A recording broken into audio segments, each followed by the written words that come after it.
tandang gawe ya sing ngono kuwi gradak-gruduk tandandang rong wayahe sesek disesekne.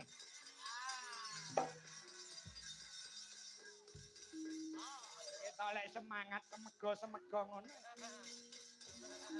Beda nek wis aliran tua kaya kula niku dimatke.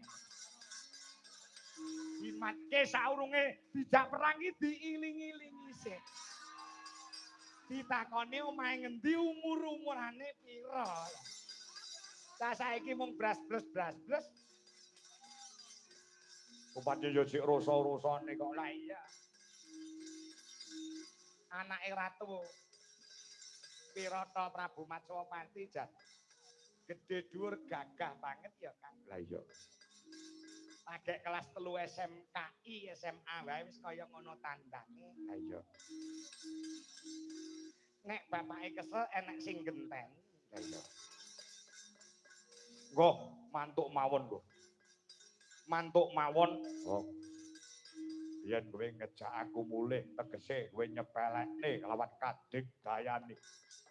Kala Srenggi anak Jata Gimbal lawan Ibu Jata Gini.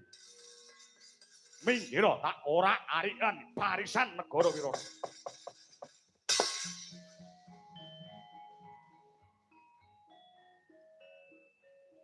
Sampeyan kena tak elekke mboten? Elekke piye? Mrika Sekti Mandraguna. Ora kena, rawe-rawe rantas malang-malang putung. Sampeyan wani tenan maju perang? Wani.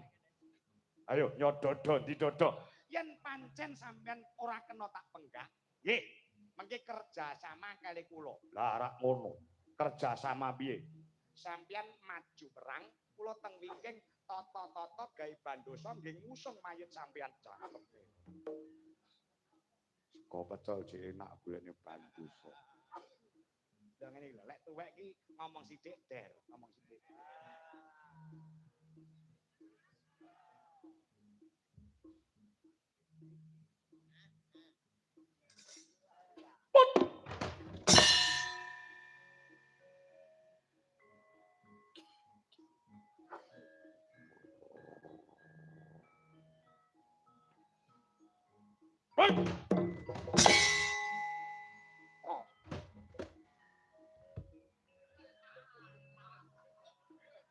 Semu rada eman-eman wong wayang tas dadi.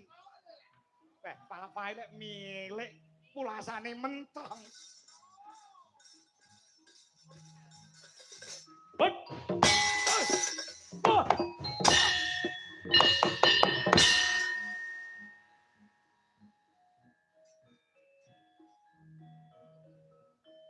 Kala Srenggi saking negara Gua Barong.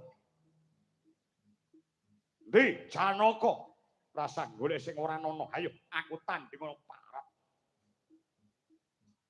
Lena kemah-kemah batang wit.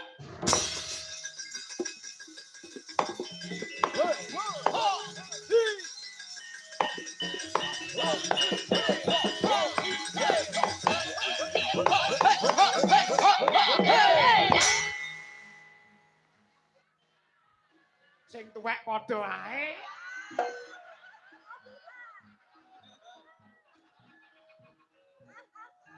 Awas, por kadang-kadang hati-hati disiram banyu komburi kelir, hati-hati.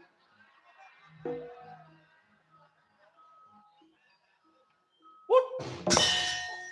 Wah.